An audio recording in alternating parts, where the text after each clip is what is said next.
Dobermann ही मूळतः जर्मनीतील जात असून तिचा उपयोग विशेषतः संरक्षणासाठी आणि वर्किंग डॉग म्हणून केला जातो.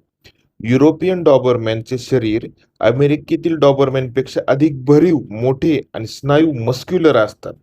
त्यांचे डोके रुंद, मोठा जबडा आणि छाती अधिक पसरलेली असते, ज्यामुळे ते अधिक दमदार आणि ताकदवर दिसतात. ते खूप उत्साही असतात. आत्मविश्वास त्यांच्यामध्ये ठुसून ठुसून भरलेला असतो. त्यांच्यात काम करण्याची तीव्र इच्छा असते. त्यांच्यामध्ये वर्किंग ड्राईव्ह असतो. या जातीला शारीरिक आणि मानसिक उत्तेजनासाठी दररोज भरपूर व्यायाम आणि खेळण्याची आवश्यकता असते. योग्य प्रशिक्षणाने ते कुटुंबाशी अत्यंत एकनिष्ठ आणि प्रेमळ नातं जोडतात आणि अनोळखी लोकांशी ते अधिक सावधगिरीने वागतात. तर असेच डॉबरमॅनची पिल्ले परळी वैजनात तिथे अवेलेबल आहेत. जर आपल्याला लागत असतील या नंबरवर व्हॉट्सअप करा, माहिती मिळेल.